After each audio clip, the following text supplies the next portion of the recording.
Nama saya Harjuno Pramendito. Di layar kaca Anda saat ini adalah situasi di Tugu Proklamasi Jakarta Pusat, di mana pendukung dari Ganjar dan Mahfud MD telah berkumpul. Dan ini merupakan salah satu titik konsentrasi utama yang pada nantinya pasangan dari Baca Pres Cawapres Ganjar dan Mahfud akan menuju ke kantor KPU Pusat di Jalan Imam Bonjol, Menteng, Jakarta. Ini merupakan situasi di mana informasinya akan ada sambutan dan juga pidato pembukaan dari Ganjar Mahfud sebelum nanti akan ada iring-iringan menuju kantor KPU Pusat. Sebelumnya tadi pukul 10 hingga pukul 11 kurang, pasangan dari Anies Muhaimin telah mendaftarkan diri ke KPU untuk sejumlah persyaratan juga dinyatakan telah lengkap dan tadi proses berjalan lancar. Dan hingga saat ini diagendakan sebenarnya pukul 11, namun demikian tampaknya ada keterlambatan ataupun penundaan waktu yang akhirnya nanti juga pendaftaran terhadap pasangan Ganjar dan Mahfud akan dilaksanakan sedikit lebih siang dari jadwal yang telah ditentukan sebelumnya, yakni pukul 11 waktu Indonesia Barat.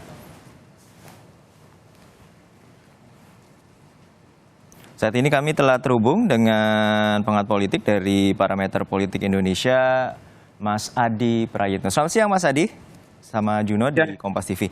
Mas Adi, Anda telah menyaksikan bagaimana ini massa juga telah berkumpul di Tugu Proklamasi dan pasangan Ganjar dan Mahfud telah diumumkan sebelumnya. Bagaimana Anda menilai bahwa PDIP, koalisi dari PDIP akhirnya menentukan bahwa pasangan Ganjar Pranowo adalah Mahfud MD?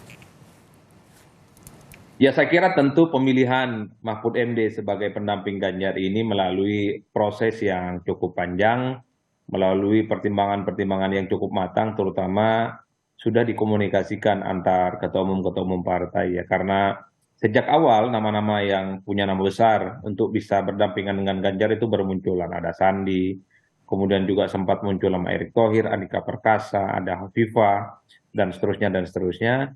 Tapi in the end of the day-nya yang kemudian mengerucut pada satu nama, yaitu Profesor Dr. Mahfud MD dipilih. Tentu pertimbangannya cukup rasional dan matang. Mungkin karena Profesor Mahfud MD itu diyakini akan memberikan begitu banyak insentif politik elektoral khususnya untuk menambah kekuatan politik di barisan pendukung Pak Ganjar Pranowo.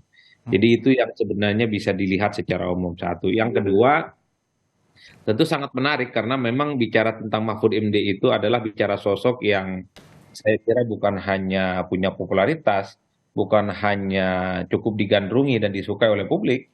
Bicara tentang Mahfud adalah sosok yang memiliki kapasitas, kompetensi, dan bahkan integritas dalam bidang penegakan dan supremasi hukum.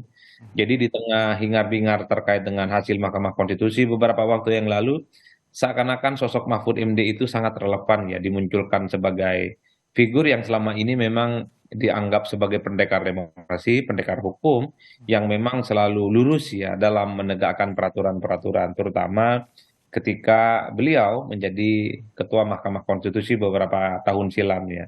Jadi bicara tentang Mahfud juga all in bagi saya, bukan hanya soal strategi politik elektoral, tapi juga sebagai simbolisasi bahwa wajah lain dari Mahkamah Konstitusi ada pada Pak Mahfud MD yang memang sejak awal misalnya tidak pernah mengeluarkan keputusan-keputusan politik kontroversial, apalagi keputusan yang dinilai hanya untuk memuluskan langkah politik pihak-pihak tertentu. Jadi saya kira di situ Mas, dan kalau mau ditambahkan sebenarnya ada yang ketiga, Mahfud ini akan semakin memperkuat dukungan politik Ganjar di Jawa Timur dan di kalangan Nahdliin. Bagi saya kalau itu tujuannya agak kurang luas karena apapun tanpa Mahfud sekalipun sebenarnya Ganjar itu sudah kuat di Jawa Timur. Ganjar juga relatif diterima di kalangan NU. Paling mungkin yang dibaca dalam konteks itu ketika Mahfud dipilih sebagai pendamping Ganjar, bagaimana tugas terbesarnya adalah supaya untuk mengonsolidasi kekuatan politik di mana Ganjar Pranowo selama ini belum muncul secara signifikan elektabilitasnya. Misalnya di Jawa Barat. Jawa Barat itu PR besar. Ada kerja-kerja yang memang cukup masif dan terukur supaya tingkat elektabilitas Ganjar bisa melesat dan naik secara signifikan. Tentu dengan harapan Mahfud juga bisa melakukan itu di Jawa Barat. Atau misalnya secara teritori di daerah Banten, apapun Ganjar misalnya di Banten belum muncul secara signifikan. maka PR terbesarnya dari Pak Mahfud sebagai pendamping Ganjar harus menjadikan Banten sebagai basis elektoral mereka, tentu untuk mendapatkan dukungan politik. Jadi saya kira di situ Mas konteksnya ya. Baik, sebelum menuju ke gagasan tentang penegakan hukum yang telah juga dinyatakan oleh Megawati bahwa Prof. Mahfud MD ini sebagai pendekar hukum, namun kita juga berbicara soal elektoral tadi yang Anda sampaikan. Dari prediksi juga dari headline Kompas juga menyatakan bahwa perebutan suara di Jawa akan ketat. Nah, Anda melihatnya seperti apa? Karena pada dasarnya pertarungan di Jawa ini juga suaranya sangat signifikan. Pemilih Jawa ada 56% lebih dan luar Jawa ada 43% lebih. Nah, Anda melihat bahwa ini sebuah strategi dan juga menjadi komitmen kuat bahwa Jawa ini menjadi pertarungan yang sangat-sangat menjadi ketat di Pilpres 2024 nanti. Ya saya kira pastinya ya. Dari dulu Jawa itu selalu disebut sebagai kunci, semacam battleground, pertempuran politik untuk mendapatkan kantong-kantong suara di jumlah pemilih di Jawa khususnya yang memiliki jumlah pemilih yang cukup signifikan. Jawa Timur, Jawa Barat, dan Jawa Tengah itu kalau diakumulasi hampir sekitar 47% jumlah pemilih yang apa namanya yang tersebar di Pulau Jawa. Itu satu ya. Kalau melihat peta politik hari ini, melihat penguasa Jawa itu ya Ganjar dan Prabowo Subianto. Di Jawa Tengah misalnya, yang kuat itu Ganjar Pranowo. Di Jawa Barat harus diakui yang kuat adalah Prabowo Subianto. Ya, Jawa Timur itu yang memang kuat saat ini masih tetap Pak Ganjar Pranowo ya. Dulu Prabowo itu sempat menguat karena ada penetrasi di kalangan NU, terutama ketika Prabowo masih berkoalisi dengan PKB. Tapi setelah Prabowo tidak berkoalisi dengan PKB, tentu agak ada sedikit jarak ya, atau pintu masuk sudah mulai tidak ada. Oleh karena itu, terlepas dari apapun peta politik elektoral hari ini, yang jelas memang Jawa akan digempur.